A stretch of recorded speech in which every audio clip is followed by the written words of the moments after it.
Fala pessoal, tudo bem? O tema do vídeo de hoje, então, é Império Bizantino. O que é o Império Bizantino, galera? O Império Bizantino é uma extensão, diga-se de passagem, do Império Romano, né? E o que a gente pode compreender a partir desse contexto, né? O Império Bizantino ele vai ser o resultado da fragmentação do Império Romano. Se você estudou um pouquinho já sobre o Império Romano, você deve ter percebido que lá, indo já para o fim do Império Romano, para a parte final, quando ocorre a sua desagregação, ocorre a sua fragmentação, nós vamos ter o Império Romano sendo dividido em dois, né? E sendo assim, a gente vai ter Império Romano do Ocidente e Império Romano do Oriente. Tá? O Império Romano do Ocidente fragmenta-se, é invadido pelos bárbaros, é basicamente devastado, e o Império do Oriente ele se mantém. Tá?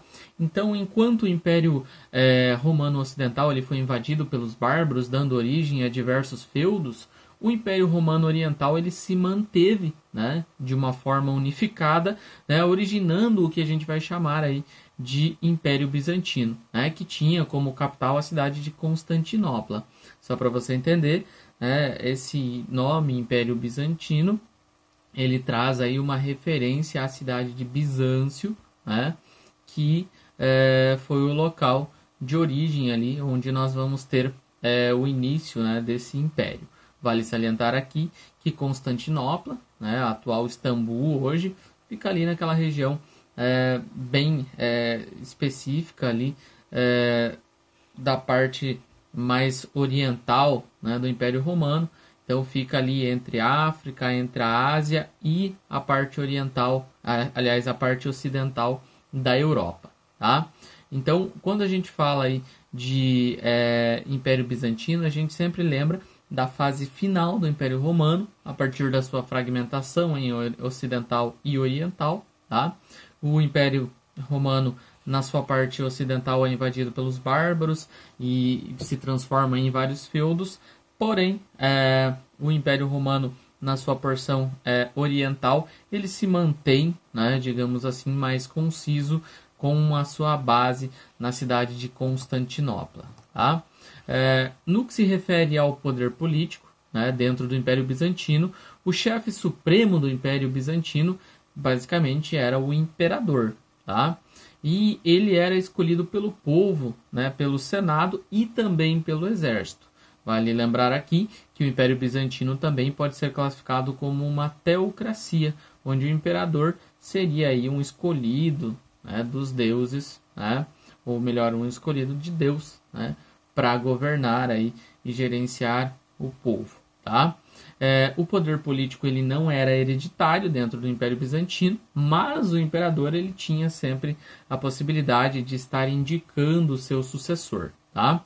O imperador, dentro do Império Bizantino, ele era considerado, como eu mencionei, então, um representante de Deus na Terra, né? Portanto, ele tinha nas suas mãos não só o poder político, mas também o poder social, econômico e religioso. Então, a gente tem uma característica bem específica aí dentro do Império Bizantino, do ponto de vista político, onde o imperador era o nome mais importante, né?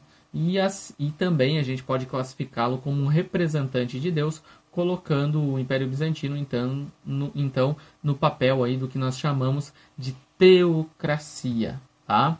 A religião dentro do Império Bizantino, era o cristianismo, mas tinha algumas ressalvas. Né? Eles se consideravam então um povo escolhido por Deus, tá? E o que eles usavam como argumento? Né? Os seus mandamentos, né? Uma referência nesse sentido. Então a religião bizantina era o cristianismo e eles consideravam-se um povo escolhido por Deus, né, para os segmentos aí dos seus mandamentos. Então os mandamentos eram bastante importantes aí para esse povo. Tá? O chefe da igreja cristã oriental, né, ou seja, o patriarca de Constantinopla, ele era escolhido também pelo imperador. Tá? Os bizantinos eles não aceitavam, digamos assim, as decisões e nem algumas crenças aí da igreja cristã do Ocidente. Tá? Inclusive, a gente tem aí dentro do Império Bizantino o surgimento aí do que nós chamamos de iconoclastas, tá?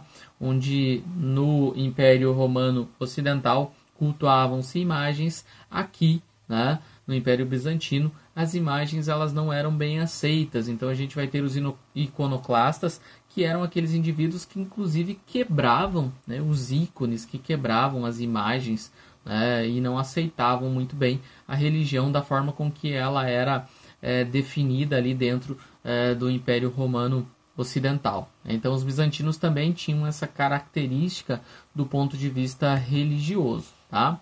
No que se refere à arte, a arte bizantina ela preservava aí características greco-romanas. Então temos aqui influência tanto de gregos quanto de romanos. Na arquitetura, por exemplo, a gente tem aí a obra-prima dos bizantinos, que é a Catedral aí de Santa Sofia, né, que foi erguida aí pelo Justiniano lá no século VI. É uma catedral bem interessante, muito bonita, e que tem uma arquitetura que a gente pode considerá-la como única, né? Ainda mais se a gente for pensar aí no período em que ela foi construída. Tá? Durante toda a existência aí do Império Bizantino, Constantinopla ela foi a mais rica e a mais movimentada cidade da Europa. Nós tínhamos pontos de grande população, mas devido à ascensão do Império Romano do Ocidente, a gente vai ter aí, obviamente, né, a cidade de Constantinopla como sendo um ponto de atração. Lembra aquela história de que todos os caminhos levam a Roma, né? Agora todos os caminhos levam a Constantinopla.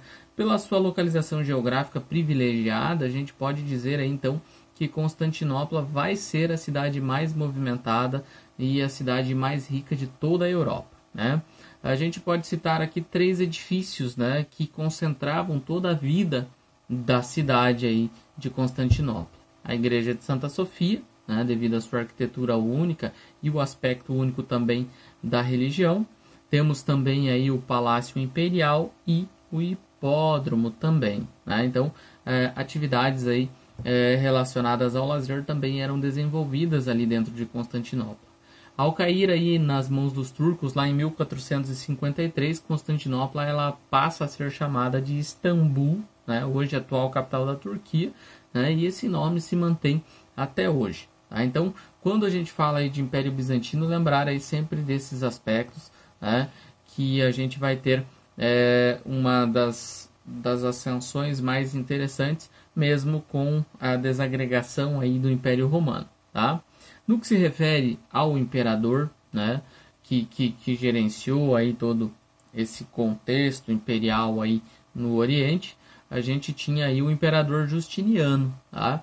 Que tinha como objetivo principal da sua gerência, digamos assim, reconstituir aí a unidade do antigo Império Romano, ou seja, mostrar a ascensão, o crescimento e a riqueza do Império Romano como ele foi dentro do seu apogeu, digamos assim. Né?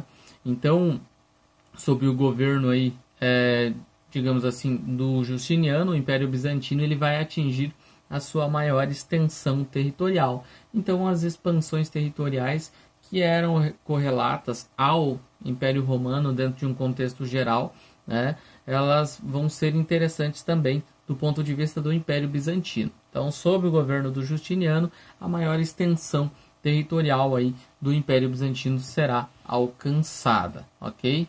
Então, quando nós falamos de Império Bizantino, lembrar aí sempre do aspecto que nos leva a pensar que ele é como se fosse uma extensão aí do Império Romano, mesmo após a sua desagregação, tá? Então, é interessante sempre pensar desse ponto de vista, ok? Por enquanto, o que tínhamos era isso, né? A gente percebeu, então, que o Império Bizantino ele se destaca justamente pela sua ascensão em relação ao Império Ocidental.